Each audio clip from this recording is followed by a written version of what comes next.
ছেলে ওমরের বাড়িতে গেছে। সে বলে, ওমর শোনো শোনো, তুমি হলো আমাদের সবচেয়ে বড় নেতা, তুমি হলো শক্তিশালী সাহসী যুবক, আমরা তোমার কাছে একটা বিপদে পড়ে এসেছি। ওমর বলে, কি বিপদ বলো? বলে, এই মোহাম্মদ আমাদের বিরুদ্ধে অপপ্রচার করে, এই মোহাম্মদ বানায়া বানায়া কবিতা বলে সেটাকে কোরআন বলে চালায় যায়। ওমর বলো, আমরা তো মোহাম্মদের এই কর্মকাণ্ড মেনে নিতে পারি না। বলেন নাউজুবিল্লাহ। ওমর ছিলেন বুদ্ধিমান জ্ঞানী, ওমর ছিলেন এ কারণে একটা প্রবাদ বাক্য আছে, মূর্খ বন্ধুর চেয়ে শিক্ষিত শত্রু ভালো। আমাদের আগে ছিল শিক্ষিত, এখন হয়ে গেছে মূর্খ। কারণ ছিলেন আবাল হেকাম, হিকমতের অধিকারী, জ্ঞানের বাবা, এখন হয়ে গেছে মূর্খের বাবা। আমাদের এই মূর্খ শয়তান এসে বলে, ওমর শোনো, মোহাম্মদ খুব ডিস্টার্ব করতেছে, মোহাম্মদকে তোমাকে ছাড়া কেউ দমাতে পারবে না, তোমাকে ছাড়া কেউ দমাতে পারবে না। ওমর বলো, কি করা যায়? বলে, মোহাম্মদকে সাইজ করো। নাউজুবিল্লাহ। আরে আল্লাহ নবীকে সাইজ করবে, পৃথিবীতে এমন কারো ক্ষমতা আছে নাকি, শক্তি আছে নাকি? এই কোরআন তো কারো বানানো কোরআন না, এই কোরআন তো আল্লাহর জবানের কালাম। এই কোরআনের বিরুদ্ধে কথা বলে সে আল্লাহর বিরুদ্ধে কথা বলে, আর আল্লাহর জমিনে আল্লাহর নেয়ামত খায়া দিয়ে আল্লাহর কোরআনের বিরুদ্ধে কথা বলে, তার অপমান, তারা লাঞ্ছনা, তারা কোনো উপায় নাই আছে। এবার ওমর বলে, বলো আমি কি করতে পারি? আবু জেহেল বলে, ডাইরেক্ট অ্যাকশন, মুহাম্মদকে শেষ করে দাও,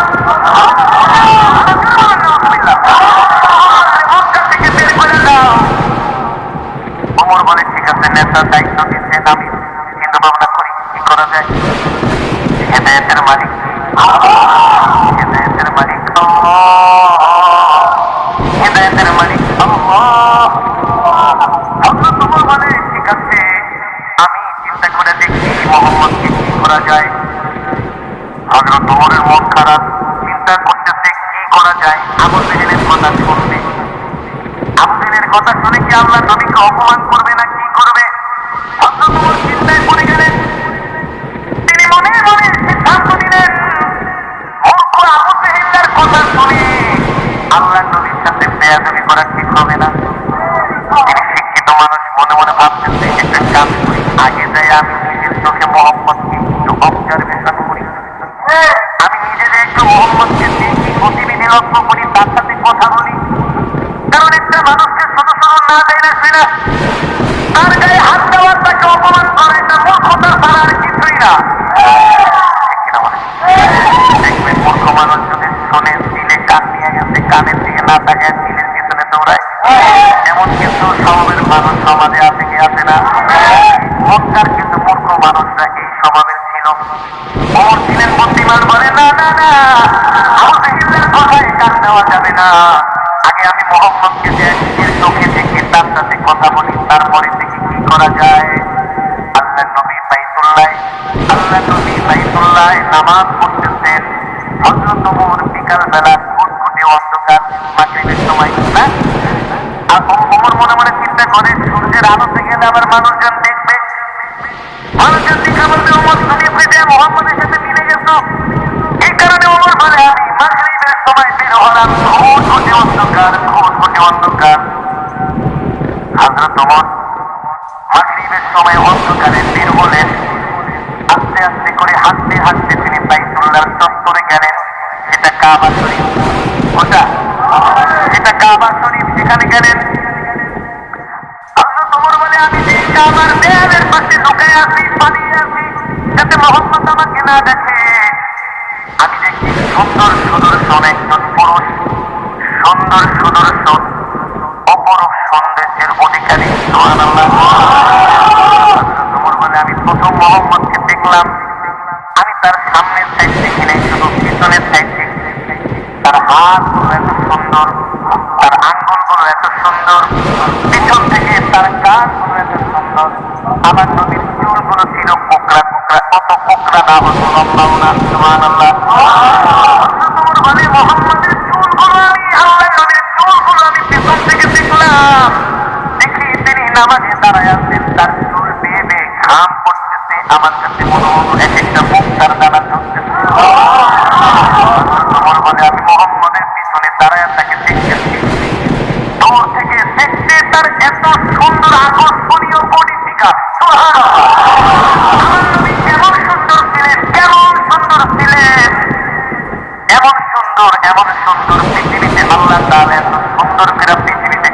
বানায় নাই আর বানাবেও না।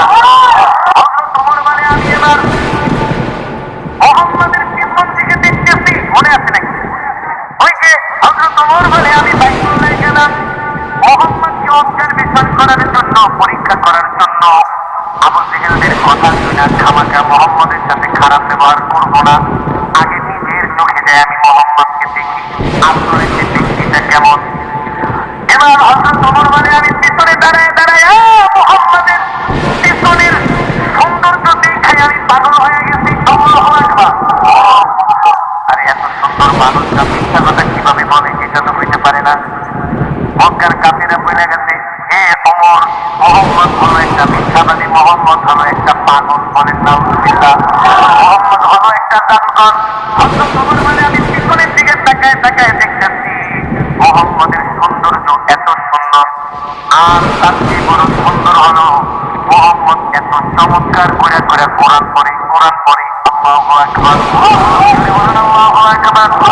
আল্লাহর নবী কোরআন পড়তেছেন, হযরত ওমর পিছনে দাঁড়ায় দাঁড়ায় শুনতেছে আর মনে মনে ভাবে মক্কার কাফিররা তো আমাকে ঠিকই বলছে, মনে হয় এই লোকটা বানায় বানায় মুখটা বলে নালে এত সুন্দর ছন্দে ছন্দে কিভাবে সে মিলায় মিলায় বলে।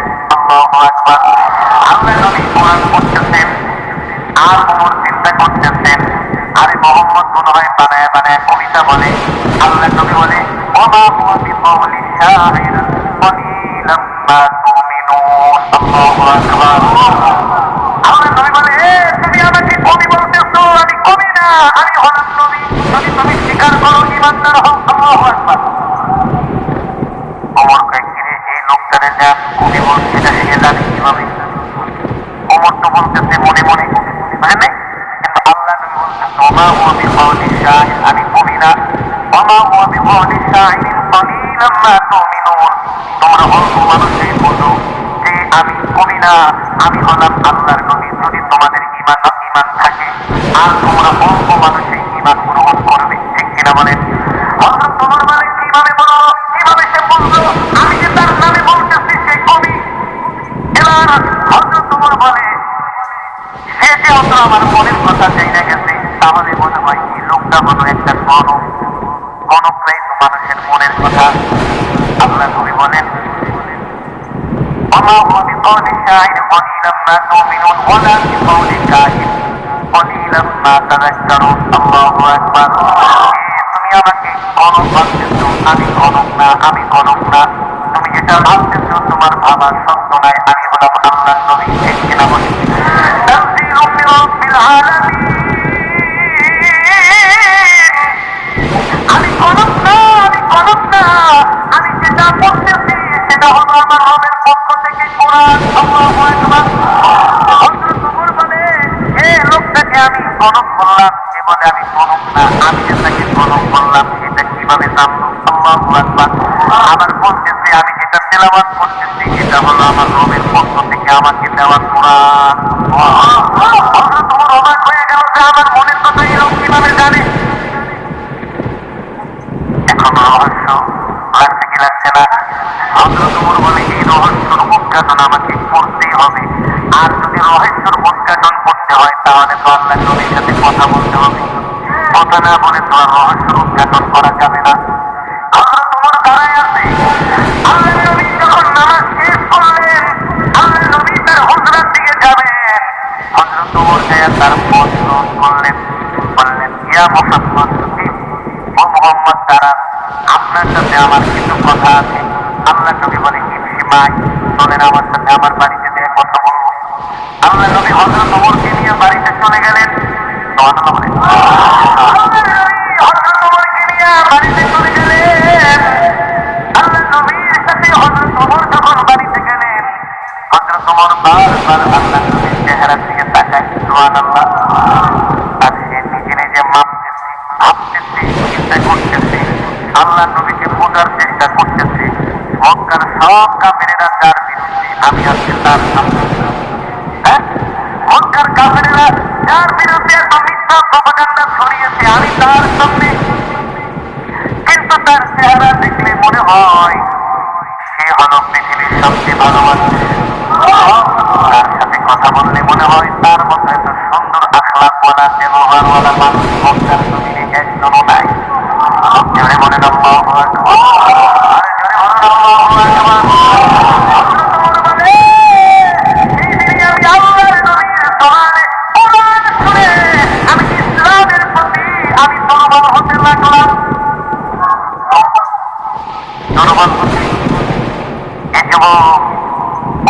তোমার চাইতে জ্ঞানী কম ছিল না, এ অমর এ যুবক অবশ্য তোমার চাইতে কম বুঝতো না। এ যুবক মুসলমান, হযরত ওমরকে বলা হয় মিজাজে ওহী। আল্লাহ তাআলা তার কথা অনুযায়ী কোরআনের মধ্যে 21 জায়গায় আয়াত নাযিল করেছে। আল্লাহু আকবার। সেই ওমর এসে এবার আল্লাহ নবীর কাছে আত্মসমর্পণ করছে। সেই ওমর এসে বলে, মক্কার কাফিরদের কথা শুনে অনেক ভুল করছি, আপনার সাথে অনেক শত্রুতামি করছি, দুশ্মনী করছি, আর না আর না আর না। মক্কার কাফিররা তো আমাকে আপনার কল্লা কাটার জন্য বলছে। আপনার কল্লা তো দূরের কথা, আমি ওমরের কল্লাটা আপনার কাছে জান্নাতের বিনিময়ে বিক্রি করে দিলাম। কালেমা পড়ে মুসলমান হয়ে গেলেন। তুমি তো নামাজই পড়ো না, নিজেকে মুসলমান দাবি করো। আপনারা সমাজের মধ্যে মসজিদে মুসল্লি নাই, নামাজ পড়ে না, নিজেকে অনেক বড় মুসলমান দাবি করে। আর হযরত ওমর আল্লাহর নবীর হাতে হাত রেখে কালেমা পড়ে মুসলমান হয়ে গেলেন। হযরত ওমর মুসলমান হওয়ার পরে হযরত ওমর বলে, আল্লাহর নবী আমাকে অনুমতি দেন, আমি মক্কার সব গোত্রের মানুষের কাছে গিয়ে দ্বীনের দাওয়াত দিব। আল্লাহর নবী বলে, ওমর আস্তে আস্তে। হযরত ওমর বলে, আস্তে আস্তে কে? আপনি কি সত্য নবী না? বলেন সুবহানাল্লাহ। আমি অবশ্যই সত্য নবী। তবে আপনি যদি সত্য নবী হয়ে থাকেন, আজ থেকে আমি ওমর ঘোষণা দিলাম, আমার কাজ, আমার সব, আমার সম্পদ সব আমি আল্লাহর রাস্তায় দিয়ে দিলাম। আমি আপনার হয়ে গেলাম, আমি আপনার হয়ে গেলাম। তখন আমি আপনার হয়ে গেলাম, আমার সব কিছু আল্লাহর রাস্তায় দিয়ে দিলাম। আপনি আমাকে অনুমতি দেন, আমি মক্কার সব কাফেরদের কাছে যে দ্বীনের দাওয়াত দিব। হযরত ওমরের ঈমান ছিল যে পাওয়ার হয়ে গেছে, ঈমানের পাওয়ার। এখন আর আল্লাহ ছাড়া কাউকে ভয়। মুসলমানদের দ্বিতীয় খলিফা নাম কি? ওমর। বলেন নাম কি? ওমর কে? সারা পৃথিবীতে এখন যত রাষ্ট্রপ্রধান আছে, এই সব রাষ্ট্রপ্রধানদেরকে ওমর পকেটে নিয়ে করতে পারে। সারা পৃথিবীর রাষ্ট্রপ্রধানদের মাথায় যে ঘিলু আছে, এই ঘিলু ওমরের বাপ আঙ্গুলের ভিতরে ছিল। সারা পৃথিবীতে আধুনিক যত আধুনিক উপকার যা হয়েছে, রাস্তাঘাট, কালভার্ট, ব্রিজ, সারা পৃথিবীকে আজকে যেভাবে সাজানো হয়েছে, সব হযরত ওমরের পরিকল্পনা। জানেন, এই যে নাইটঘাটের যে প্রচলন, খাল খনন করার যে প্রচলন, তারপরে আপনার সেনাবাহিনী গঠন করার যে প্রচলন, দেশের সীমান্ত পাহারা দেওয়ার যে সীমান্তের অতন্ত্র প্রহরী, এই সব কিছু গঠন করেছিলেন হযরতে ওমর। সব করেছিলেন মোল্লারা। মোল্লারা কারা? কারা কারা কারা? মোল্লারা। হ্যাঁ, হযরত ওমর কে? তিনি খাত্তাবের ছেলে ওমর। তোমার মতো আমার মতো এই ছোটখাটো নেতা না। ওমরকে দেখলে ইবলিস শয়তান পর্যন্ত ভয় পেত। এই ওমর কে? যাকে বলা হয় মিজাজে ওহী, যাকে বলা হয় মিজাজে ওহী। এই ওমর, এই ওমর কে? আল্লাহু আকবার। এখনো কালেমা পড়ে মুসলমান হয় নাই। ওমর ছিল আল্লাহর নবীর সবচেয়ে বড় দুশমন। সবচেয়ে বড় কি? মক্কার আবু জেহেল এসে ওমরকে খেপায় দিত, ওমর তোমার মতো একটা সাহসী যুবক থাকলে মুহাম্মদ আপনার ধর্মের 12টা বাজায় ফেলাইছে। তুমি খাত্তাবের ছেলে ওমর, তোমার রক্তের দাম আছে, তোমার বংশের দাম আছে। মুহাম্মদের মতো একটা গরিব মানুষ, যার আশেপাশে কেউ নাই, সেই শুধু একটা কোরআন দিয়া পুরো বংশধরে জানায় ফেলাইছে। এটা ওদের ভাষা, ওদের মুহাম্মদের থামো, মুহাম্মদের ধরো, মুহাম্মদকে সামনে বাড়াইতে দিও না। আমরা এত বড় বড় নেতা থাকতে মুহাম্মদ আমাদের সামনে এসে আমাদের ধর্মের নামে এসে অপপ্রচার করে যায়, এটা ওদের ভাষা। আসলে তো অপপ্রচার না, আল্লাহ নবী তো কোরআনের প্রচার করে, ঠিক কিনা বলেন? আল্লাহ নবী বলছেন, আল্লাহ তাআলা বলছে, হাবিব ইয়া আইয়ুহার রাসূল বাল্লিগ মা উনজিলা ইলাইকা মির রাব্বিক ওয়া ইন লাম তাফআল ফামা বাল্লাগতা রিসালাতা। বাংলাদেশের কিছু মানুষ মনে করে শুধু ওয়াজ করা হুজুরদের দায়িত্ব। মানুষ মনে করে না যে ধর্মের কথা শুধু হুজুররা বলবে, না, ধর্মের কথা শুধু হুজুররা বলবে না। ইসলাম ধর্মটা আল্লাহর কাছ থেকে হুজুররা লিস্ট নেয় নাই। এই ধর্মের কথা বলো, কোরআনের কথা বলো, রাসূলের হাদিসের কথা বলো, প্রত্যেকটা ইমাম ও মুসলমানের দায়িত্ব কর্তব্য, ঠিক কিনা বলেন? আপনি একটা কলেজের, আপনি একটা স্কুলের প্রিন্সিপাল, আপনার দায়িত্ব হলো আপনি আপনার ছাত্রদেরকে কোরআনের কথা বলবেন, তাদেরকে দ্বীনের কথা বলবেন। আপনি একটা কলেজের অধ্যাপক, আপনি একটা কলেজের ভিসি, আপনি একটা ভার্সিটির ভিসি, আপনার দায়িত্ব হলো আপনি আপনার ছাত্রদেরকে দ্বীনের কথাগুলো বলবেন। আপনি দেশের প্রধানমন্ত্রী, আপনি রাষ্ট্রপতি, আপনি এমপি, আপনি মন্ত্রী, আপনি চেয়ারম্যান, আপনি মেম্বার, আপনি সমাজের অনেক বড় নেতা, আপনারও দায়িত্ব হলো কোরআনের কথা বলা, ঠিক কিনা বলেন? এখন তো কিছু সাধারণ মানুষ মনে করে শুধু হুজুররাই বলছে, সব হুজুরদেরই কাজ না। প্রত্যেকটা মুসলমানকে আল্লাহ তাআলা দুনিয়ার জমিনে কেন পাঠিয়েছেন? আল্লাহ তাআলা প্রত্যেকটা মুসলমানকে দুনিয়ার জমিনে পাঠিয়েছেন তার দ্বীনের দাওয়াত দেওয়ার জন্য, ঠিক কিনা বলেন? আল্লাহর নবী আল্লাহ তাআলা তার উপর কোরআন নাযিল করলেন আর বললেন, ইয়া আইয়ুহার রাসূল বাল্লিগ মা উনজিলা ইলাইকা মির রাব্বিক ওয়া ইন লাম তাফআল ফামা বাল্লাগতা রিসালাতা ওয়াল্লাহু ইয়াসিমুকা মিনান নাস ইন্নাল্লাহা লা ইয়াহদিল কওমাল ফাসিকিন। আল্লাহ রাব্বুল আলামিন বলেন, নবী, আমি আল্লাহ আপনার উপর এই কোরআন নাযিল করেছি, এই কোরআন নিয়ে শুধু আপনি ঘরে বসে থাকবেন না। এই কোরআন শুধু আপনাকে একা তেলাওয়াত করার জন্য নাযিল করা হয় নাই। এই কোরআন শুধু বাবা মারা যাবে 40 দিন পরে 10 জন ইমাম দাওয়াত দিয়া গরু কেটে 40টা খাওয়াবে আর খতম করাবে, এই কারণে আল্লাহ কোরআন দেয় নাই। বছরে 1 মাস শুধু রমজান মাসে খতমে তারাবি পড়বেন আর হুজুরদেরকে দাওয়াত দিয়ে খতম কোরআন পড়াইবেন। আল্লাহ শুধু এই কারণে কোরআন দেয় নাই। এই কোরআন এত সস্তা কোরআন না, এই কোরআন এত সস্তা জিনিস না। পৃথিবীর ইহুদি খ্রিস্টানরা সব কিতাবের মধ্যে তারা 2 নাম্বারি করেছে, হাত দিয়েছে, কিন্তু আল্লাহর কোরআনে এখনো হাত দিতে পারে নাই। ভালো মনে থাকে বলছেন না, কারণ এটা এত সস্তা কোরআন না। এই কোরআনের তেলাওয়াত করলে পাথরের মতো হৃদয়টা মোমের মতো বলে যায়। আল্লাহ তাআলা বলে, হাবিব, আপনাকে যে কোরআন দেওয়া হয়েছে, এই কোরআন দিয়ে আপনি মক্কার জমিনে কাফেরদেরকে দাওয়াত দেন। এই কথা শুধু আল্লাহ তাআলা তার নবীকে একা বলেন নাই, এই কথা আমাকেও বলা হয়েছে, আপনাকেও বলা হয়েছে। এই মাহফিলে যত যুবক আছেন সবার উপরে এই কোরআনের দাওয়াত দেওয়ার দায়িত্ব। এটা শুধু আমার উপরে না, শুধু আলেমদের উপরে না, প্রত্যেকটা কলেজ, ইউনিভার্সিটি, স্কুল থেকে শুরু করে যত সরকারি কর্মকর্তা আছে, বেসরকারি কর্মকর্তা আছে, সবার দায়িত্ব হলো আল্লাহর কোরআনের কথা বলা, আল্লাহর কোরআনের দাওয়াত দেওয়া, ঠিক কিনা বলেন? আল্লাহ তাআলা তার হাবিবকে ডাক দিয়ে বলে, হাবিব, আপনি কোরআনের কথা বলে যান। আল্লাহর নবী আল্লাহর নির্দেশ পায়া ঘরে বসে থাকেন নাই, কোরআনের দাওয়াত দেওয়ার জন্য ঘর থেকে বের হয়ে গেছে। আল্লাহর নবী আবু জেহেলকে ডাক দিয়ে বলেন, চাচা, আমি আল্লাহর নবী, আল্লাহ আমাকে হেদায়েত দিয়ে মক্কার জমিনে পাঠাইছে।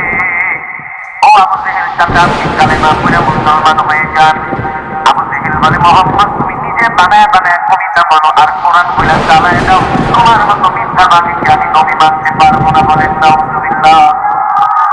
আমার নবী না ছিলেন শিকড়, না ছিলেন মোটা, স্লিম, স্মার্ট, সুদর্শন। এখন তো যুবকরা জিম করে, বডি বিল্ড আপ করে, কি করে? জিম করে, জিম। নামাজ নাই, রোজা নাই, হাত নাই করে শুধু জিম করে, সারা বডি বিল্ড আপ করে।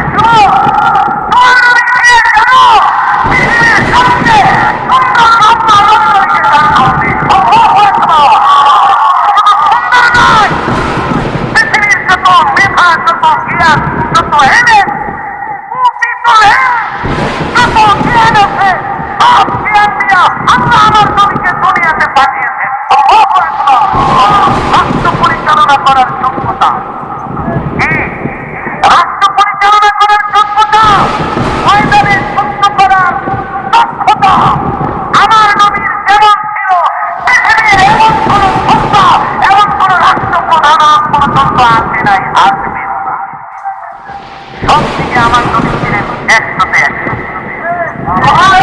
বলেন সুবহানাল্লাহ।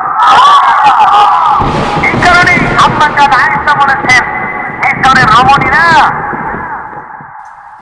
মিশরের প্রেসিডেন্টের স্ত্রী, আজিজ মিসরির স্ত্রী জুলাইখা রানিং প্রেসিডেন্ট মিশরের। কথা পয়গম্বর ইউসুফ আলাইহিস সালামের চেহারা দেখা পয়গম্বরের জন্য পাগল হয়ে গেছে, পাগল হয়ে গেছে। আমি যখন মিশরে পড়াশোনা করতাম, আমি মাঝে মাঝে কায়রোতে যেতাম, কায়রোর বাজারে। তো মাঝে মাঝে কায়রোতে যাওয়ার পরে এত সুন্দর মিশরের পুরুষগুলো সব এক সাইজ, ওই সাইজ দেখতে যেমন একেবারে এক সাইজ, এমন সুন্দর এমন সুদর্শন যেটা ভাষায় প্রকাশ করার মতো না। তো পুরুষের সৌন্দর্য যদি এমন হয়, তার রমণীরা কেমন হইতে পারে এবার চিন্তা করেন। তো জুলাইখা কেমন সুন্দর, সে পয়গম্বর ইউসুফের চেহারা দিকে পাগল হয়ে গেছে। জুলাইখার বান্ধবীরা চিঠি লিখতে, এই জুলাইখা তার জন্য পাগল হলি, তুই একটা প্রেসিডেন্টের স্ত্রী হইয়া সাধারণ একটা গোলামের জন্য পাগল হয়ে গেছ। জুলাইখা বান্ধবীদেরকে পত্র লিখতে, দূর থেকে সমালোচনা করিস না, সামনে আইসে একটা নজর দেখা যা, ক্র্যাশ খেয়ে যাবি, ক্র্যাশ পাগল হয়ে যাবি, নজর ফিরাইতে পারবি না। জুলাইখা ছিলেন চালাক, বুদ্ধিমতী। তার বান্ধবীদেরকে ডাকছি, আয় তুই থেকে তো আমার গালাগালি করো, সামনে একটা দেখা যা, এক ঝলক দেখা যা, এক নজর দেখা যা। জুলাইখার বান্ধবীরা আসছে, সবার হাতে আপেল দিয়েছে। কি দিয়েছে? আপেল আর ছুরি দিতে। যে গোলামে লেগা পাগল হয়েছি, একটু পরে গোলামি দেখিয়ে যাবে। এক নজর দেখবি, বেশি না, কয় নজর? এক নজরের বেশি দেখা যাবে না, নিষেধ, বারবার তাকানো যাবে না। জুলাইখার বান্ধবীরা গেলে পাগল হয়ে গেছে। কি এমন পুরুষ যেটা একেবারে এক নজর দেয়া লাগবে, কি এমন সৌন্দর্য। জুলাইখার বান্ধবীরা তো আর বুঝে নাই, যখন পয়গম্বর ইউসুফ আলাইহিস সালাম সামনে দিয়ে হাঁটি হেঁটে যাচ্ছে, জুলাইখার বান্ধবীরা খোঁজ গল্প করে আর আপেল খায় খেতে খেতে। পয়গম্বর ইউসুফ যাচ্ছেন, এক বান্ধবী আর এক বান্ধবীকে বলল, দেখ তাকায় দেখ, এটা কি মানুষ নাকি ফেরেশতা? সুবহানাল্লাহ। এটা মানুষ যাচ্ছে নাকি ফেরেশতা? মানুষের চেহারাটা তো সুন্দর না। আল্লাহু আকবার। জুলাইখার বান্ধবীরা আপেল খাইব তো দূরের কথা, পয়গম্বর ইউসুফ আলাইহিস সালামের চেহারার দিকে তাকায়, আপেল কাটতে কাটতে একেবারে আঙ্গুল কেটে ফেলায়, রক্ত বের করে ফেলে। কিন্তু তার নজর চেহারার থেকে নজর ফিরাতে পারে না। জুলাইখা ছিলেন বুদ্ধিমতী, সেও কিছু তাকাই আছে এক নয়নে। জুলাইখা ডাক দিয়ে, ফিরে আপেল খাবি নাই গোলাম ধরে দেখবি? জুলাইখার সব বান্ধবীরা হাতের দিকে তাকায় দেখে আঙ্গুল কেটে ফেলে, রক্ত পড়তেছে। জুলাইখাকে ব্যাপার কি, পিছনে থেকে না গালাগালি করছিলি, পিছনের থেকে না ভৎসনা করছিলি, এখন তার দেখার পরে চোখ ফিরাইতে পারস না, আঙুল খাইতে পারিস না, কারণ কি? জুলাইখার বান্ধবীরা, বান্ধবী রে মাপ চাই, ভুল করছি, সরি, এই গোলাম যে এত সুন্দর জীবনও কোনোদিন ভাবতে পারি নাই, মনে হয় তো মানুষ না, আসমান থেকে ফেরেশতা এসে পড়ছে। আল্লাহু আকবার। আম্মা জান আয়েশা সিদ্দিকা রাদিয়াল্লাহু তাআলা আনহা বলেন, মিশরের রমণীরা পয়গম্বর ইউসুফের চেহারা দিকে আঙুল কাটতে কাটতে, আপেল কাটতে কাটতে তারা আঙুল কেটে ফেলেছে, তারা রক্তাক্ত হয়ে গেছে। আমার স্বামী মুহাম্মদ সাল্লাল্লাহু আলাইহি ওয়াসাল্লামের চেহারা যদি তারা দেখতো, আঙুল কাটতো না, আপেল কাটতো না, কলিজা কেটে ফেলতো, কলিজা। তারপরে আল্লাহ নবীর চেহারা থেকে নজর ফিরাতে পারতো না। আল্লাহু আকবার। এমন সুন্দর চেহারা আল্লাহ আমার নবীকে দান। আমার নবী যেটা করছেন সেটাই ফ্যাশন, সেটাই কি ফ্যাশন। আমার নবী যে স্টাইলে চুল কেটেছেন, সুন্দর তরিকা, বাংলাদেশের আর্মিরা যেভাবে চুল কাটে, কারা আর্মিরা চুল কাটে। আমি মিশরে গিয়েছিলাম, থাইল্যান্ডে গিয়েছিলাম একটা প্রোগ্রামে, থাইল্যান্ডের রাজধানী ইয়ালা থেকে 800 কিলোমিটার দূরে। সেখানে 75% মুসলমান। প্রতি মহরম মাসে সেখানে একটা প্রোগ্রাম হয়, সারা পৃথিবী থেকে তারা আন্তর্জাতিক যারা গাড়ি ড্রাইভার খেতে তাদেরকে দাওয়াত দিয়ে দিয়ে তারা মহরম মাস 10 তারিখ আছে না, তারা প্রোগ্রাম করে এই থাইল্যান্ডের মুসলমানরা প্রত্যেকটা হাই মুসলিম ছেলেদের চুল দেখি ছোট ছোট। আর যখন ব্যাংককে আসি এক একটা চুলে দেখি বেঙ্গলের বাচ্চা, বল্লার বাচ্চা, পাখির বাচ্চা, হ্যাঁ হনুমানের মতো দেখা যায়। আমি থাইল্যান্ডের মুসলিম যুবকদেরকে জিজ্ঞেস করলাম, তোমরা এইভাবে চুল কাটো কেন? সবাই দেখি এক সাইড চুল, বলে এটা হলে নবী মোহাম্মদ সাল্লাল্লাহু আলাইহি ওয়াসাল্লামের সুন্নাহ। বলেন সুবহানাল্লাহ। এখনকার যুবকরা স্টাইল করে, কি করে? মেসির স্টাইলে চুল কাটে, নেইমারের স্টাইলে চুল কাটে, নেইমারকে অনুসরণ করে। তাদের গায়ের গেঞ্জি এমন টাইট, তারা প্যান এমন ভাবে পরে পাতার অর্ধেক বের হয়ে এমন যুবক আছে কি আছে না? পুরা মাথা খালি উপর দিয়ে জিজ্ঞেস করে এইভাবে চুল কাটতো, বলে হুজুর এটা হলো এখন বর্তমান সময়ের আধুনিক স্টাইল, আধুনিক ফ্যাশন। এভাবেই আধুনিক মডার্ন যারা, তারা এইভাবেই চুল কাটে। এবং তুমি জানো না পৃথিবীর সবচেয়ে আধুনিক ছিলেন জনাবে মুহাম্মদ রাসূলুল্লাহ সাল্লাল্লাহু আলাইহি ওয়াসাল্লাম। ঠিক কিনা বলেন? তিনি 1450 বছর আগে ঠিক ফর্মুলা দিয়ে গেছেন, বর্তমান আধুনিক বিজ্ঞান সেটা মানতে পারছে। এটা কি মানতে পারছো? তোমার আমার নবীকে জানো? তোমার আমার নবীকে জানো? পৃথিবীর যত যোগ্যতা, সব যোগ্যতা আল্লাহ তাআলা আমার নবীকে দান করেছিলেন। আমার নবী প্রতি সোমবার আর বৃহস্পতিবার রোজা রাখছেন। আপনি এখন ডাক্তারের কাছে যান, আপনাকে তারা বলবে যদি সুস্থ থাকতে চান তাহলে ফাস্টিং করেন। ফাস্টিং যাকে বলে কিটো ডায়েট, মানে আপনি বেশি বেশি না খাইয়া থাকবেন। কি করবেন? না খেয়ে থাকবেন। ডাক্তারের কাছে যান, ডাক্তার বলবে এই বেশি পেট ভরে খায়েন না, তাহলে রোগ হবে। 3 বার খান, একবার খালি রাখেন। 3 বার খান, একবার খালি রাখেন। আপনি দেখবেন যদি প্রচুর পরিমাণে খাওয়া দাওয়া করেন, আপনার কাছে একটা অস্বস্তি লাগে, না পারেন হাঁটতে, না পারবেন বইতে, না পারবেন ঘুমাই। আর 3 বার খান, একবার খালি রাখেন, দেখবেন শরীরটা কত সুস্থ লাগে। ঠিক না বলেন? এটাকে বলা হয় ফাস্টিং। এর উদ্ভাবন কে করেছে? এই ডায়েট কন্ট্রোল কে শিখিয়েছে? আমার নবী, আপনার নবী জনাবে মুহাম্মদ রাসূলুল্লাহ সাল্লাল্লাহু আলাইহি ওয়াসাল্লাম। ঠিক না বলেন? জাপানের ডাক্তাররা বলে বেশি বেশি ফাস্টিং করো, বেশি বেশি না খায়া থাকো, বেশি বেশি রোজা রাখো, রোজা রাখলে তুমি সুস্থ থাকবা। এই ফর্মুলা তো কে শিখিয়েছেন? আল্লাহর নবী শিখিয়েছেন। বর্তমানে এখন দাঁতের ডাক্তারদের কাছে গেলে প্রচুর টাকা দিতে হয়। ঠিক না বলেন? প্রচুর টাকা দিতে হয়। আমি থাইল্যান্ডে গিয়েছি ব্যাংককে একটা ডাক্তারের কাছে, তিনি আমার দাঁতগুলো চেক করলেন। থাইল্যান্ডের রাজধানী ব্যাংকক, একেবারে ব্যাংককের পাশে সুকুম্বিত একটা জায়গা আছে সেখানে। আর থাইল্যান্ড হলো পৃথিবীর সবচেয়ে চিকিৎসার দিক থেকে বর্তমানে 5 নম্বরে আছে। পুরো পৃথিবীতে, অল পৃথিবীতে স্বাস্থ্যের দিক থেকে, চিকিৎসার দিক থেকে। তো আমাকে বর্তমানে বলুন, থাইল্যান্ডে আইসেন, আমাদের দেশের শিল্পপতিরা তো আছে থাইল্যান্ডে ডাক্তার দেখে, আপনি যেহেতু আইসেন একটু ডাক্তার টাক্তার দেখাবেন নাকি? আমি বলি ভাই এত দেয়া বসে তো আমার নাই, টাকা চিন্তা করছি সব আমি দিব, আপনি শুধু ডাক্তার দেখান। আমি যে মসজিদে জমা পড়ে গাজীপুর শ্রীপুরে একটা মসজিদ, আমার মসজিদের তিনি সভাপতি, হাজার হাজার কোটি টাকার মালিক। তো সে শুনছে আমি থাইল্যান্ডে গেছি। হুজুর আপনি যতদিন থাকেন থাইল্যান্ডে আমার হোটেল আছে, আপনি যেহেতু হোটেল ভাড়া, খাওয়া দাওয়া সব কিছু ফোন দিয়ে হুজুর কোনো চিকিৎসা করবেন কিনা, তাহলে করেছেন সব পেমেন্ট আমি করে দেবো। চিন্তা করলাম আমার দাঁতে একটু সমস্যা, দাঁতটা থাইল্যান্ডে দেখাচ্ছি, থাইল্যান্ডের দাঁতের চিকিৎসা খুব ভালো। তো আমি একটা ডেন্টালিস্টের কাছে গেলাম। আমি তো থাই ভাষা বুঝি না, ইংলিশ বলতে পারি, ওরা ইংলিশটাও ততটা বোঝে না। কিন্তু প্রত্যেকটা ভালো ভালো হসপিটালে এক এক দেশের ভাষা ট্রান্সলেট করার জন্য এক এক দেশের লোক থাকে। যেমন আমাদের অনেক বাঙালি থাইল্যান্ডের হসপিটালে আছে। আমি যেটা বাংলায় বলবো সে সেটা ডক্টরকে থাই ভাষায় অথবা ইংলিশ ভাষায় তাকে বুঝিয়ে দেবে। তো তিনি আমার দাঁত দেখা চেক করলেন, এক্স রে করলেন।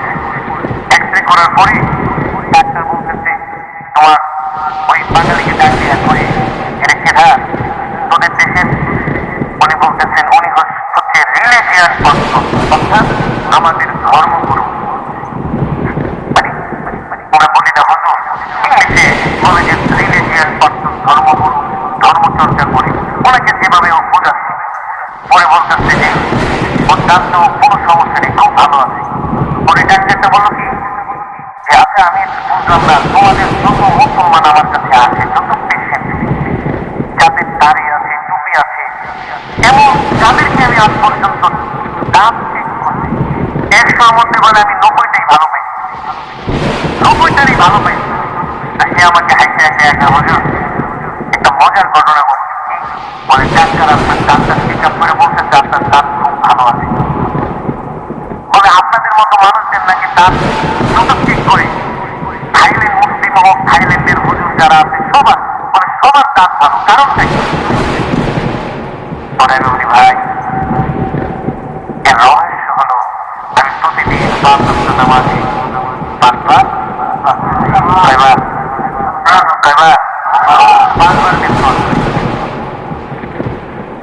যখন থেকে রাসূলের হাদিস পড়েছি, যখন থেকে বোঝ হয়েছে, তখন থেকে মেসওয়াক ছেড়ে দিয়েছি।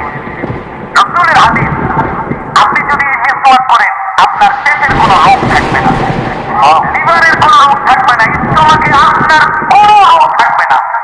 মেসওয়াক করার কারণে আপনার লিভার, আপনার পিত্ত, আপনার পেটের মধ্যে আরো যত মেশিন আছে, পাঁচ আছে, এই মেসওয়াক করার কারণে আল্লাহ তাআলা আপনার পেটটাকে ভালো রাখবেন, সুস্থ রাখবেন, অন্তত আপনার পেটের কোনো রোগ হবে না। এটা হলো দুনিয়ার উপকার। আখিরাতের উপকার কি? যে মেসওয়াক করবে আল্লাহ তাআলা ইন্তেকালের সাথে সাথে তাকে জিনা হিসাবে জান্নাত দিবেন। এই মেসওয়াক করার 70টার উপরে উপকার আছে। মেসওয়াকের 70টার উপরে উপকারিতা, 70টা এই মেসওয়াক আল্লাহ নবী করে আমি যেভাবে মেসওয়াক করি, আমার সাহাবীরা যেভাবে মেসওয়াক করতেছে, না আল্লাহ তাআলা মেসওয়াক করা আমার উম্মতের উপরে ফরজ করে দিয়েছেন। বুঝতে পেরেছেন? এই কথাগুলো কেন বললাম? এই কথাগুলো বলার কারণ হলো আজকে আমরা পৃথিবীর জমিনে অনেক হীনমন্যতায় ভুগি, হতাশায় ভুগি যে আমরা মুসলমানরা শেষ হয়ে গেছি। আল্লাহ নবী বলে না না না, ও উম্মত তোমরা আমাকে অনুসরণ করো, অনুকরণ করো, আমি নবী হলাম তোমাদের জন্য আদর্শ, তোমরা আমাদের আদর্শে আদর্শবান হও, তোমরা আমার সুন্নতগুলো মানো, তোমরা আমার সুন্নতগুলো চর্চা করো, তোমাদের ঘরের মধ্যে সমাজের মধ্যে আমার সুন্নতগুলো তোমরা চিন্তা করে দাও, একবার তোমাদের ঘরগুলো জান্নাতের টুকরায় পরিণত হয়ে গেছে। ঠিক কি বলেন? তাই না? আজকে তো আমরা গোর্খা মুসলমানে পরিণত হয়ে গেছি, আমরা নিজেকে মুসলমান দাবি করি, অথচ আল্লাহর কোরআন আমরা পড়তে জানি না।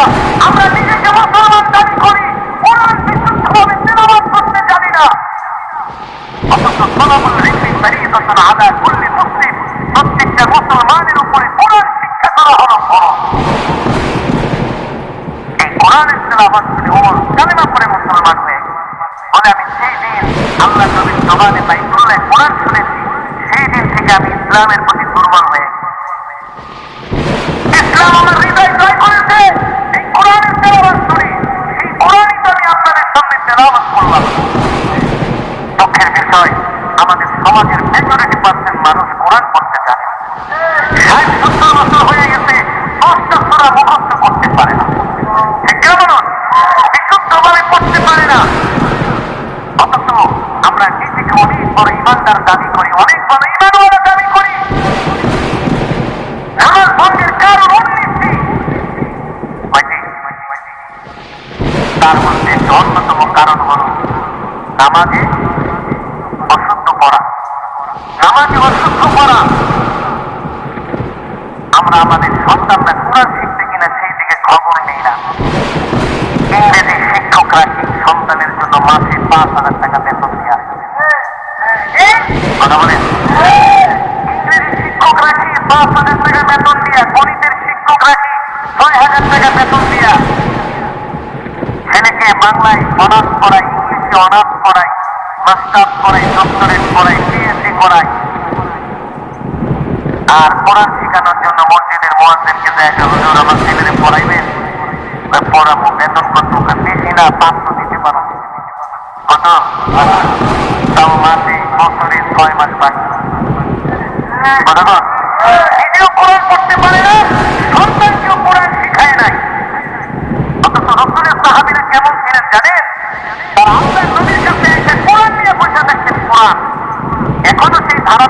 চালু আছে। মসজিদে নববীর প্রতিটা পিলারে পিলারে কিন্তু কোরআনের বক্তব্য। পুরো মসজিদে নববীতে 1200-র উপরে বক্তব্য আছে, বক্তব্য। এখন তো বাংলাদেশে বক্তব্য বন্ধই হয়ে গেছে। আগে ছোটবেলায় দেখতাম বছরের পরে ইমাম সাহেব ঘোষণা করতো, এই বক্তব্যের ছাত্রছাত্রীরা তাড়াতাড়ি করে বক্তব্যে আসে, ঠিক না? ইমাম সাহেবের কাছে গিয়ে আগে আমরা কায়দা পড়তাম, সিপারা পড়তাম, কোরআন শরীফ পড়তাম। বাড়িতে আসার সময় 10 মিনিট জোরে জোরে সূরা মুখস্থ করে আর সালাম শিখাইতো যে বাড়িতে যাই আগে মা বাবাকে সালাম দিবা। আজকে আমরা আমাদের সন্তানদেরকে কোরআন শিখাই না, দিন শিখাই না, নিজেও শিখি না, সন্তানদেরকেও শিখাই না। এই কারণে আমাদের সন্তানগুলো দিন দিন নষ্ট হয়ে যাচ্ছে, হচ্ছে না? 6-7-এর ছেলেরা এখন ওপেনলি রাস্তায় দাঁড়ায় এইটের ছেলেরা সিগারেট খায়, ইন্টারের ছেলেদের পকেটে এখন সিগারেটের প্যাকেট থাকে, গাঁজার প্যাকেট থাকে, ঠিক কিনা বলে? মানিয়ে বলছি 6-7-এর পোলাপান সিগারেট খায়, সিগারেট খাওয়ার কাছে আপনার বাপের টাকা দিয়ে খায়, আপনার বাবার টাকা দিয়ে খায়, আপনি বলার কে? আমার বাবার টাকা দিয়ে আমি সিগারেট খাই। আমার সন্তানগুলো এমন বেয়াদব কিভাবে হবো? কারণ কি? আমরা তাদেরকে ধর্মীয় শিক্ষা দিচ্ছি না, দিনী শিক্ষা দিচ্ছি না। আগে তো দরকার ছিল সন্তানদেরকে দিনী শিক্ষা দেওয়া, কথা বলেন? করতেছেন? স্কুল কলেজে কি হচ্ছে? ধর্মীয় শিক্ষা তো নাই, ধর্মীয় শিক্ষা নাই। আমি বানিয়ে বলছি, এই যে কোরআন আমি পড়লাম, আমাদের সন্তানরা রাস্তাগুলো মুখস্থ করতে পারে না। উচিত তো ছিল আমাদের সন্তানদেরকে আমি কোরআন শেখানো, দিন শেখানো। অবশ্যই অবশ্যই আমার সন্তান কলেজে পড়বে, ইউনিভার্সিটিতে পড়বে, আমার সন্তান ডাক্তার হবে, ইঞ্জিনিয়ার হবে, বড় ব্যবসায়ী হবে, বড় নেতা হবে, এটা আমার গর্ব, এটা আমার গর্ব। কিন্তু কোরআন না শিখলে তো আমার সন্তান সব শিক্ষা পরে আমার সন্তান জীবন যাবে, দিন হারা হয়ে যাবে, ইসলাম হারা হয়ে যাবে। এ কারণেই তো ওদিনকে দেখলাম টেলিভিশনের মধ্যে অনেক অভিভাবক কান্না করে বলতেছে, আমরা স্কুল কলেজের এই কারিকুলাম শিক্ষা ব্যবস্থা চাই না। বলে কেন? বলে এই শিক্ষা ব্যবস্থার মধ্যে শিখার মতো কিছুই নেই। হ্যাঁ, বানাই বলছি, আমি বানিয়ে বলছি, এই কথাগুলো কেন বললাম? আমাদের সন্তানদেরকে যদি ধর্মীয় শিক্ষা দেওয়া না হয়, এই কোরআন যদি না শেখানো হয়, 1-2-3 যোগ করে দেখবেন যে জেনারেশন গুলো আসবে। আপনি মসজিদ বানাইবেন কিন্তু মুসলিম পাইবেন না, আপনি মসজিদ বানাইবেন, টাইলস লাগাইবেন, এসি লাগাবেন, মসজিদের 300 হাত ধরে বসে আপনার ছেলেরা চায়ের দোকানে বাংলা সিনেমা দেখবে আর গাঁজা খাবে। এখন তো সেটাই হচ্ছে, কথা বলেন? এটা হচ্ছে, মসজিদ পাকা হচ্ছে, মসজিদ সুন্দর হচ্ছে, কিন্তু মুসল্লি নাই। আছে? আমি চাঁদপুরের মাহফিলে গেছি, মতলব চাঁদপুর মতলব মায়া চৌধুরীর এলাকা, মায়া চৌধুরীর এলাকা 50 ডেক খিচুড়ি রান্না করছে। আমি ভাবছি মাশাআল্লাহ, আপনার এলাকার তো সব ধর্মপ্রিয় মুসলমানরা, হুজুর বোঝেন না, 50 ডেক খিচুড়ি এমনি নাকি? আচ্ছা মাশাআল্লাহ, মানুষ 20-30 হাজার। হুজুর দেখি না 40 বছর ধরে ওয়াজ করে, সব ওয়াজ হচ্ছে আয় পড়ে। আমি বলি লোকজন সব এলাকার আশেপাশে, ম্যাক্সিমাম এলাকা সমাজে 2-4 গ্রাম দূরে, আর বেশিরভাগ আমাদের এলাকারই সব ঢাকায় ঢুকে থাকে, সবাই এমন। ভালো কথা, খুব ধার্মিক, খুব ধার্মিক, খুব ওয়াজ শুনে। আপনি 3 ঘন্টা ওয়াজ করলো, একজন লোক বলবো না, যত ওয়াজ করবেন। আরেকটা একা হুজুর এমন কেরাত করবেন, মাইক ছাড়া নেবেন। আরেকটা একা হুজুর এমন ওয়াজ করবেন এক কারে, যাতে মানুষ ঘরের থেকে দূরে আয়া পড়ে। মাশাআল্লাহ। তাহলে ইমাম সাহেব, ওয়াজে তো অনেক লোক হয়, আপনি বললেন আপনার সমাজের মানুষ খুব ধার্মিক, মাশাআল্লাহ। তো মসজিদের কি অবস্থা? আপনি দেখেন না কত বড় মসজিদ, টাইলস মাঠ গ্রামে দিকে এসি লাগাইছে, বোঝেন না? তো ফজরের নামাজের কি অবস্থা? কোন নামাজের? কোন নামাজের? কি বলতো, দুঃখের কথা, অনেক দুঃখের কথা। এদের মধ্যে পুরো ফাল করছে, খিচুড়ি খাওয়া, এই করে সেই করে, কি করবো? খাই 80 করে, 80 করবো, বুঝেন নাই? খাই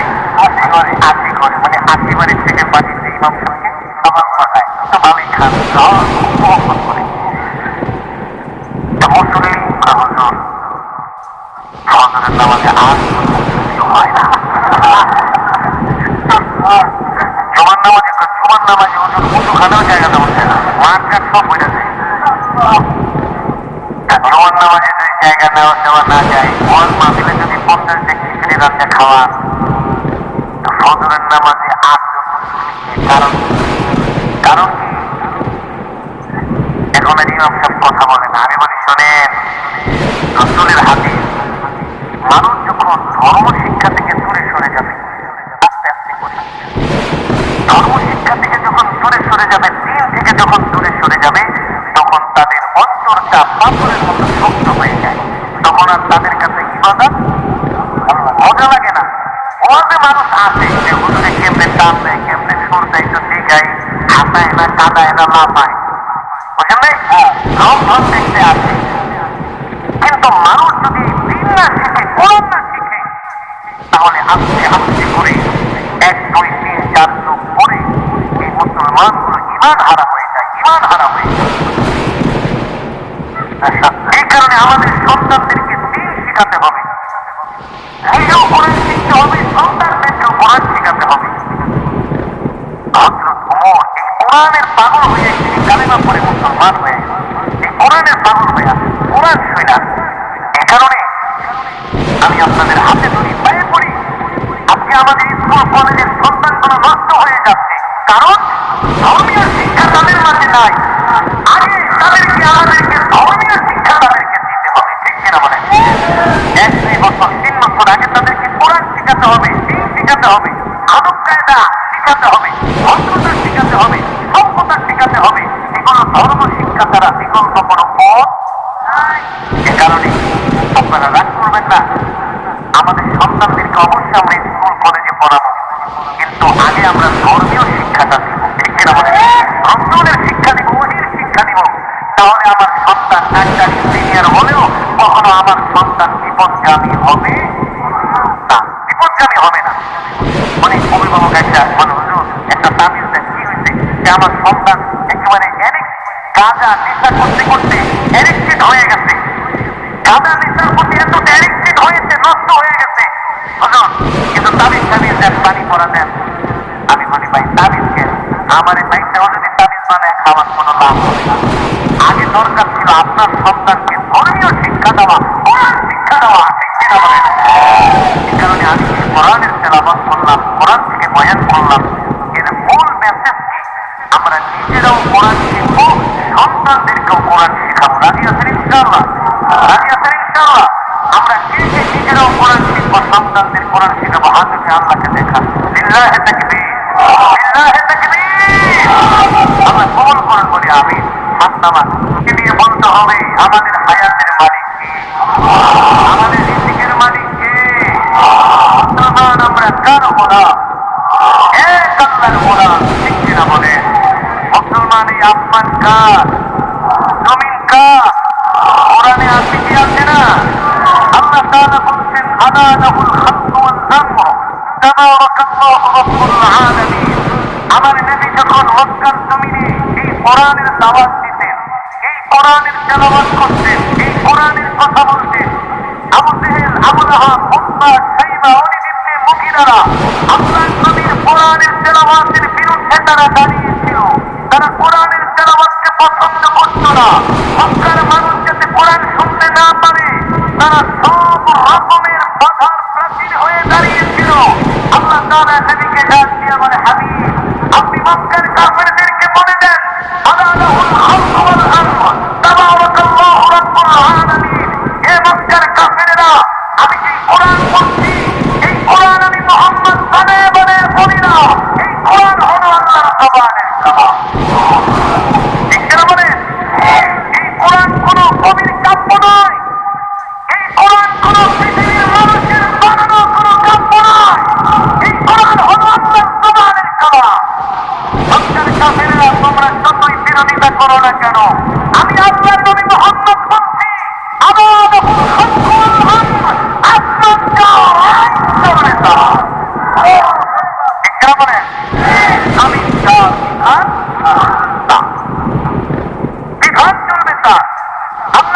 এই মক্কার কাফেরেরা, তোমরা কোরআনের বিরোধিতা করে কিছুই করতে পারবে না। ইন্না নাহনু নাযালনা যিকরা ওয়া ইন্না লাহু লাহাফিজুন। আল্লাহ তাআলা বলেন, হাবিব মক্কার কাফেরদেরকে বলে দেন, কোরআন হলো, আমি আপনার উপর কোরআন নাযিল করেছি, আর এই কোরআন হেফাজত করার দায়িত্ব আমি আল্লাহ আমার নিজ হাতে গ্রহণ করেছি। আল্লাহু আকবার। মুসলমান, কোরআনের বিরুদ্ধে কত ষড়যন্ত্র হয়েছে আজ পর্যন্ত। কোরআনের একটা নকশা জের জবর পেশের মধ্যে কেউ পরিবর্তন করতে পারে না। জেনেছে বলুন? যেমন কোরআন যেমন আছে তেমনই থাকবে। এই কোরআনের নকশা জের জবর পেশের মধ্যে কেউ পরিবর্তন করতে পারবে না। আর কোরআনের শুরু হলো পৃথিবীর শ্রেষ্ঠ শুরু। ঠিক কিনা বলেন? কত গান মার্কেটে আছে, আছে না? একটা যায়, ফিরা যায়, ফাইটা যায়, রয়া যায়, নাকি? কত নতুন নতুন গানের সুর আছে। যুবকরা নতুন নতুন শুইনা এক একটা মাতাল হয়ে যায়। গানের সুর শুনে একেবারে খাম্বা ধরে দাঁড়ায় থাকে। 1 মাস 2 মাস গেলে ওই সুর ওই গান মার্কেট আউট হয়ে যায়। ওই সুর আর কেউ শুনতে চায় না। ঠিক কিনা বলেন? আমার কথা বাস্তব নাকি অবাস্তব? আচ্ছা বলুন, একটা গান 6 মিনিটের হয়, সর্বোচ্চ 5-7 মিনিট। কেউ যদি 5-7 মিনিটের বেশি গান গায়, যত ভালো সুর হোক, যত মিউজিক, যতই কিছু লাগাক না কেন, আধুনিক বাদ্যযন্ত্র, এত বেটা এত জ্ঞান জ্ঞান পেন পেনানি ভালো লাগে না, নতুন কিছু বের কর। আমি আপনাদের সামনে কি কোরআন পড়েছি, সূরাতুর রহমান। কেউ যদি এক গান বারবার গায়, এক গান ভালো লাগে না, আমি কি কোরআনের তেলাওয়াত করলাম সূরাতুর রহমান, আমি 5 মিনিট পড়ি নাই, 10 মিনিট পড়ে নেই, প্রায় 20 মিনিটের সাথে 5 মিনিট, 5 মিনিট। তো কোন শিল্পী ওটা যদি 5 মিনিট কোন গান গায়, কোন ধরে ঘাট ধরে তাড়াতাড়ি নামা অনেক গান শুনতে এসে নাকি কথা বলুন। মুসলমান আর কিভাবে বোঝাবো এই কোরআন আল্লাহর কোরআনের কালাম? এই কোরআনের তেলাওয়াত শুধু 5 মিনিট নয়, 5 ঘন্টা নয়, 5 বছর নয়, 5 লক্ষ কোটি বছর নয়। এই কোরআন যদি কিয়ামত পর্যন্ত তেলাওয়াত হতে থাকে, যতই রাত বাড়বে, যতই দিন যাবে, ততই কোরআনের তেলাওয়াতের সুর আরো বাড়তে থাকবে, মানুষের হৃদয়ে ঢুকবে। ঠিক কিনা বলেন? আরে যুবক, আজকে তো তোমাদেরকে কোরআনের মাধ্যমে পাওয়া যায় না, তোমাদের তো কোরআনের মাহফিলে পাওয়া যায় না, তোমাদের তো মসজিদে পাওয়া যায় না, তোমাদের তো জিকিরের মাধ্যমে পাওয়া যায় না, তোমাদেরকে পাওয়া যায় আইপিএল জিপিএল খেলার টেলিভিশনের সাথে। রাত 3টা বাজে উঠে তোমরা আর্জেন্টিনা ব্রাজিলের খেলা দেখো, মেসি রোনাল্ডোর ভক্ত। ঠিক কিনা বলেন? কিন্তু যুবক জানে না, এই কোরআনের জন্য সাহাবীরা জীবন দিয়ে দিতে, জীবন জীবন জীবন জিহাদের ময়দানে এসে আল্লাহর জমিনে আল্লাহর কোরআনের রাজ কায়েম করার জন্য শহীদ হয়ে গেছে, শহীদ। এখনো যারা কোরআন পড়তে পারেন না, মসজিদের ইমাম সাহেবের কাছে, খাদেম সাহেবের কাছে, মুয়াজ্জিন সাহেবের কাছে যে কোরআন শিখবেন বাধ্যতামূলক। ঘরওয়ালিকে কোরআন শিখাবেন, কোরআন শিখাবেন, কোরআন শিখাবেন। কোরআন শিক্ষা ছাড়া কোনো উপায় নাই। আমি বলে গেলাম হাসরের মাঠে আল্লাহ জিজ্ঞেস করবে, এই পরেই তো পড়লি, কিন্তু আমার কোরআন কেন শিখলি না? কেন শিখলি না? কোরআন শিক্ষা করা ছিল ফরজ। তলাবুল ইলমি ফরিইদাতুন আলা কুল্লি মুসলিম। এই কোরআন শিক্ষা করা ফরজ। রাসূলের হাদিস ডাক্তার ইঞ্জিনিয়ার হওয়া ফরজ না, এটা দুনিয়ার, এটা লাগবে, এটা হতে হবে, কিন্তু বাধ্যতামূলক কোরআন শিখতেই হবে। ঠিক কিনা বলেন? সন্তানদেরকে আর যদি অনেকের সন্তান আছে অনেকগুলো, 2টাকে মাদ্রাসায় দেন, 2টাকে স্কুলে দেন, এটা ব্যালেন্স করেন, ব্যালেন্স। সমস্যা সন্তানদেরকে আলেম বানান, হাফেজ বানান, সবগুলোর ছেলেরা শিক্ষিত বানায়েন না।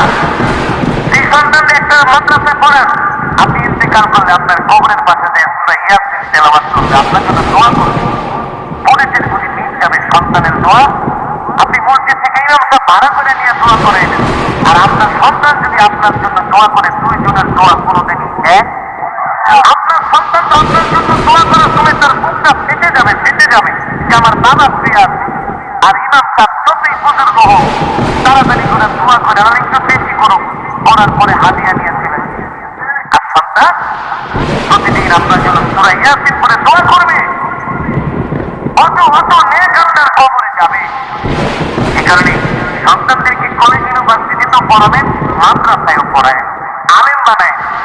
দুইজন আমি অনেক জায়গায় দেখেছি, ভাই জজ, ভাই অনেক বড় ব্যারিস্টার, কিন্তু আরেক ভাই আলেম। ওই আলেম হওয়ার কারণে, একজনে আলেম হওয়ার কারণে আরো দুই তিনজন তার সহমতে থাকতে থাকতে আলহামদুলিল্লাহ ম্যানেজ করেন, ম্যানেজ। সবগুলোর শুধু স্কুল কলেজে পড়েন না, একটা মাদ্রাসায় পড়ান। আমার কাছে দোয়া করেন, আলেম হওয়া এত সোজা না। এই ওহির জ্ঞান আল্লাহ সবাইকে দেয় না, সবাইকে দেয় না। কত ছাত্ররা মাদ্রাসায় ভর্তি করে কিন্তু ঝরে যায়, আছে না, ঝরে যায়। সন্তানদেরকে আলেম বানান, এটাই হলো সবচেয়ে বড় বিনিয়োগ। ইনভেস্ট করে যান, এটাই থাকবে। মেয়ে সন্তান হলে মহিলা মাদ্রাসায় পড়ে আলেমা বানান, হাফিজা বানান, তার কর্ম থেকে জন্ম নেবে মোহাম্মদুল্লাহ হাফিজ। তার কর্ম থেকে জন্ম নেবে হাদিস শরীয়তুল্লাহ, ঠিক কিনা বলে? তার কর্ম থেকে জন্ম নেবে জগৎ বিখ্যাত আলেম। এ কারণে আপনাদের হাতে ধরে পায়ে পড়ি, 5টা ওয়াক্ত নামাজ জামাতের সাথে পড়বেন, আর কোরআন তেলাওয়াত করবেন, সকাল সন্ধ্যা কোরআন পড়বেন, সকাল সন্ধ্যা কোরআন শিখবেন, সকাল সন্ধ্যা জিকির করবেন। রাজি আছেন ইনশাআল্লাহ? রাজি আছেন ইনশাআল্লাহ? আর মিথ্যা কথা বলবেন না, মানুষকে কষ্ট দিবেন না, মানুষের হক নষ্ট করবেন না, মানুষের সাথে খারাপ আচরণ করবেন না। আমরা মানুষের সাথে সুন্দর আচরণ করব, সুন্দর ব্যবহার করব। আমরা সবচেয়ে সমাজের ভালো ভদ্র মানুষ হওয়ার চেষ্টা করব, যাতে আমার ইন্তেকালের পরে সমাজের মানুষগুলো বলে, একটা ভালো মানুষ মারা গিয়েছে, ঠিক কিনা বলে? আল্লাহ তাআলা আমাদের এমন আল্লাহর পেয়ারা বান্দা হওয়ার তৌফিক দান করুন, বলি আমিন। আজকে যে কোরআন কারীমের তেলাওয়াত আমরা শুনলাম, বয়ান শুনলাম, এই কোরআন যেন আমরা সকলে শিখতে পারি, এই কোরআন অনুযায়ী যেন আমরা চলতে পারি, আমাদের জীবনটাকে সাজাতে পারি। আল্লাহ তাআলা আমাদের সকলকে কবুল করুন, বলি আমিন। আর সাবধান, নামাজ ছেড়ে দিবেন না। রাত 12টা 1টা পর্যন্ত ওয়াজ করবেন, ফজরের নামাজ যদি না পড়েন, এই ওয়াজ হইলে কোনো লাভ নাই। 50 বছর ওয়াজ আর একটা ফজরের নামাজ, তার চাইতে উত্তম। বুঝতে পেরেছেন?